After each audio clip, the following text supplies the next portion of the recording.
Hello guys, welcome to my YouTube channel. आज मैं आप लोगों के लिए लूसेंट स्पेशल जीके क्लास लेके आया हूं, जिसमें आज हम लोग जानेंगे आपका जीके का कुछ इंपॉर्टेंट क्वेश्चन जो भी आपका लूसेंट में जो दिया हुआ है पूरे बुक से, ठीक है, वहां से आपको कलेक्ट करके इसमें लाया जाएगा। और 40 से 50 क्वेश्चन, लगभग आपका 50 क्वेश्चन आपका रहेगा। उतना क्वेश्चन को हम क्या करेंगे, पार्ट बाई पार्ट आपका वीडियो जो आते रहेगा और उसमें हम क्या करेंगे, एक एक करके आपका सारा वीडियो डाल दिया जाएगा। और पूरा कंप्लीट जो लूसेंट है उसमें जो भी इंपॉर्टेंट क्वेश्चन है वो सारे क्वेश्चन को इसमें कलेक्ट करके आपको डाला गया है। तो इसीलिए आप ध्यान से इस वीडियो को देखिए, क्योंकि अभी अपकमिंग जो आपका एग्जाम्स होने वाला है, जो भी आपका कॉम्पिटिटिव एग्जाम होगा, चाहे वो बिहार एसएससी हो, एलपी हो, जो भी आपका एग्जाम्स होगा सबके लिए आपको काम देगा। तो इसलिए चलिए वीडियो को स्टार्ट करते हैं और ध्यान से देखिएगा, क्योंकि थोड़ा थोड़ा करके आपको 10 मिनट 15 मिनट में आपको 40-50 क्वेश्चन, अगर 50 क्वेश्चन 60 क्वेश्चन अगर आप जान लेते हैं तो आपके लिए बहुत अच्छा है और अच्छा क्वेश्चन का कलेक्शन लाया जाएगा। धीरे धीरे आपको मॉडरेट किया जाएगा, हार्ड आपका किया जाएगा और भी ज्यादा जो रहेगा, लेकिन धीरे धीरे आप देखिए इसको एक एक करके सारा चीज को हम समझेंगे और ध्यान देंगे। तो चलिए वीडियो को स्टार्ट करते हैं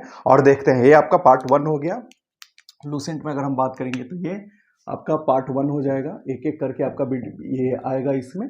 तो ये पार्ट 1 में देखिए, सबसे पहले हम जानेंगे आपका यहाँ पे क्वेश्चन आपको दिया गया है कि बोध गया में जो बोधि वृक्ष है अपने किस वंश की, किस पीढ़ी के वंश का आपका है। तो ये याद रखिएगा, ये 5वीं पीढ़ी का है, ये ध्यान में रखना है। ये क्वेश्चन आपको एग्जाम में आ चुका है, इसको ध्यान रखना है। नेक्स्ट हम बात करेंगे महात्मा गांधी के जो जीवनीकार थे, कौन थे, तो ये डीजी तेंदुलकर हैं। महात्मा गांधी के जीवनीकार कौन, डीजी तेंदुलकर हैं। हम बात करेंगे नेक्स्ट पूगा घाटी। पूगा घाटी कहां पर है आपका, तो लद्दाख में है, केंद्र शासित प्रदेश जो लद्दाख है आपका, वहां पे है। नेक्स्ट हम बात करेंगे किसमें केंद्रक नहीं पाया जाए, केंद्रक झिल्ली नहीं होता है, तो मोनेरा जो होता है, मोनेरा प्रोटिस्टा, ये सब सारा आप पढ़े होंगे, वहां पे आपको देखने के लिए मिलेगा। नेक्स्ट हम बात करेंगे जहांगीर महल स्थित है कहां पे, तो आगरा में स्थित है। नेक्स्ट हम बात करेंगे सहायक संधि। सहायक संधि किस लॉर्ड के समय में आपका आया था, तो लॉर्ड वेलेजली के समय में आया था। नेक्स्ट ये भी आपको ध्यान में रखना है, राज्य अपहरण नीति, ठीक है ना, राज्य हड़प नीति भी बोलते हैं, अपहरण नीति भी बोलते हैं, तो ये डलहौजी के समय में आया था। नेक्स्ट हम बात करेंगे अस्थाई बंदोबस्त। तो अस्थाई बंदोबस्त आपका ये किसके समय में आया था, तो कॉर्नवालिस के समय में आया था। नेक्स्ट हम बात करेंगे नर बलि प्रथा, ठगी प्रथा, सती प्रथा, इतना जो है आपका लॉर्ड विलियम बेटिक आपका किए थे। और सती प्रथा का उन्मूलन जो किया था, ये इसको खत्म कब किए थे, तो लगभग वो 1828 के लगभग 29-30 में यही किए थे, राजा राम मोहन के राय के साथ में किए थे, ठीक है ना, राजा राम मोहन राय के साथ मिलकर किए थे लॉर्ड विलियम बेटिक ने। अब हम बात करेंगे कैसल। कैसल एक शब्द है, शब्दावली है, जो किस खेल से संबंधित है, तो शतरंज से संबंधित है, इसको भी ध्यान में रखना है। अंतरराष्ट्रीय चावल अनुसंधान संस्थान कहां पर है, तो मनीला है, ठीक है ना, कहां पर है, लास बानोस नाम का एक जगह है, वहां पे है। और ये कहां पर पड़ता है आपका, फिलीपींस, फिलीपींस की राजधानी है आपका मनीला, इसको भी याद रखना है। नेक्स्ट हम बात करेंगे राष्ट्रीय चावल अनुसंधान संस्थान। राष्ट्रीय अगर बोलेंगे तो ये कटक हो जाएगा, अंतरराष्ट्रीय अगर बोलेंगे तो आपको मनीला हो जाएगा। मनीला में कहां पर अगर बोला जाएगा तो लास बानोस नाम का जगह है। नेक्स्ट हम बात करेंगे पृथ्वी पर अक्षांश रेखाओं की संख्या जो है कितनी है, 181, 181 है, इसको भी याद रखना है। नेक्स्ट हम बात करेंगे जब बर्फ पिघलती है, जब बर्फ पिघलती है तो उसके आयतन पर क्या प्रभाव पड़ता है, तो उसका आयतन जो होता है क्या होता है, घटता है, इसको भी याद रखना है। नेक्स्ट हम बात करेंगे डीएनए। डीएनए किस में पाया जाता है, तो केंद्रक। डीएनए किस में पाया जाता है, केंद्रक में। डीएनए किस में पाया जाता है, केंद्रक में। किसान दिवस कब मनाया जाता है, तो याद रखिएगा 23 सितंबर को।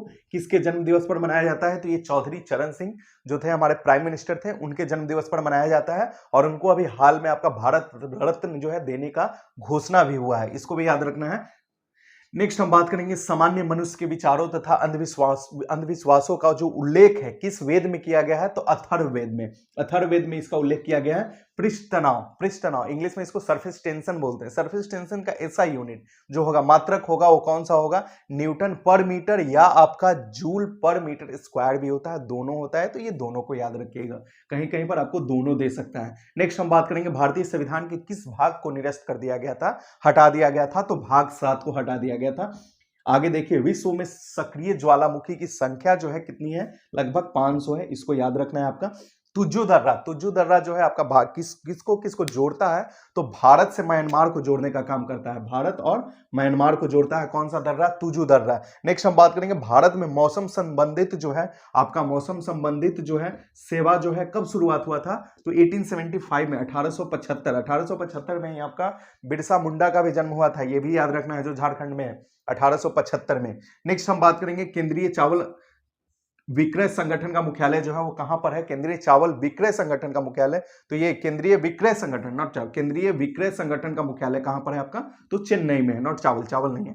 केंद्रीय विक्रय संगठन हो गया आपका चेन्नई में। आइंस्टीन को नोबेल जो मिला था आपका 1921 में मिला था, इस चीज को भी याद रखना है। ई बराबर MC स्क्वायर जो है आइंस्टीन दिए थे, इसको भी याद रखना है। नेक्स्ट हम बात करेंगे KWH, जो किलोवाट घंटा जो होता है किसका मात्रक है? तो ये ऊर्जा का मात्रक है। जीन किससे बना होता है? तो ये याद रखना है DNA के। जीन किसके बने होते हैं? तो DNA के बने होते हैं। प्रथम बार खेल दिवस आपका कब मनाया गया था? 29 अगस्त 2012। ये गलती से आपका ये गलत ले लिए थे, ये 29 अगस्त आपका 2012 को है, याद रखिएगा। नेक्स्ट हम जानेंगे आपका वर्धमान ट्रॉफी का संबंध किससे है? तो भारोत्तोलन से है। वर्धमान ट्रॉफी का संबंध किससे है? भारोत्तोलन, याद रखिएगा। नेक्स्ट हम बात करेंगे देवगांव की संधि। देवगांव की संधि आपका कब हुई थी? तो ये हुआ था आपका 1803 में हुआ था। नागपुर की संधि अगर बोलेंगे आपका संधि से रिलेटेड था, तो 4-5 आपका एक बार आपका 4-4 3-3 4-4 अगर आप एक बार करिएगा तो आपका जितना भी संधि है एक एक करके याद हो जाएगा। तो नागपुर की संधि आप याद रखिएगा मई 1816 में हुआ था। राजापुर घाट की संधि जो हुआ था वो 1804 में हुआ था। पूना की संधि अगर हम बात करेंगे तो ये 1817 में हुआ था। उसी के साथ आपका ग्वालियर की संधि भी याद रखिएगा, आपका 1817 में हुआ था। सिंधे और बता रहा है कि अंग्रेजों के बीच हुआ था। नेक्स्ट हम बात करेंगे व्हाट वेंट रॉन्ग, एक बुक है व्हाट वेंट रॉन्ग, बुक के राइटर कौन है? तो किरण बेदी जो है, ठीक है। नेक्स्ट हम बात करेंगे जौनपुर किस नदी के किनारे बसा हुआ है? तो याद रखना है गोमती है। गोरखपुर अगर पूछा जाएगा तो आपको याद रखना है राप्ती, ठीक है, राप्ती। गोरखपुर जो है आपका कौन है? राप्ती। बेंगलुरु अगर पूछा जाएगा, ठीक है ना, बेंगलुरु या बेंगलुरु जो आपका देता है ये आपका हो जाएगा वृषभावती। वृषभावती नदी के किनारे क्या है आपका? बसा हुआ है। नेक्स्ट हम बात करेंगे बारूद बनाने में किस यौगिक का उपयोग किया जाता है? तो आपको ध्यान रखना है पोटेशियम नाइट्रेट। पोटेशियम आप जान ही रहे हैं, नाइट्रेट, नाइट्रेट आपको पता ही है नाइट्रोजन का ही एक फॉर्म है नाइट्रेट, जो कि पौधों क्या होता है, पौधे जो डायरेक्ट नाइट्रोजन को क्या करते हैं? नहीं लेते, वो नाइट्रेट में उसको कन्वर्ट करते हैं, उसके बाद उसको लेते हैं। पोटेशियम को आप जान ही रहे हैं, पोटेशियम का जो लैटिन नेम होता है वो क्या होता है? कैलियम होता है। सबसे पहले इतिहास को 3 भाग में बांटने का श्रेय जो है किसको दिया जाता है? तो याद रखना है क्रिस्टोफ को दिया जाता है। नेक्स्ट हम बात करेंगे बृहस्पति का द्रव्यमान जो है सूर्य का कितना गुना होता है? ठीक है ना, बृहस्पति का द्रव्यमान सूर्य का कितना भाग है? ठीक है ना, कितना भाग है? तो ये हम बात करेंगे 1000वां भाग है, ठीक है ना, 1000वां भाग। तो ये आपका इतना 40-50 क्वेश्चन हैं लगभग में आपको, तो इसको ध्यान से आप एक बार रिवाइज कर लीजिएगा। आपका 10 मिनट में, आपका 5 मिनट में, 10 मिनट में आपका इतना सारा क्वेश्चन हो जाएगा, तो आपका अच्छा प्रैक्टिस हो जाएगा। तो चलिए नेक्स्ट वीडियो में फिर इसके पार्ट 2 में हम मिलेंगे, उसमें फिर एक नए क्वेश्चन के साथ मिलेंगे। तो वीडियो अगर अच्छा लगा हो तो वीडियो को लाइक करें, चैनल पर नए तो चैनल को सब्सक्राइब करें। Thank you.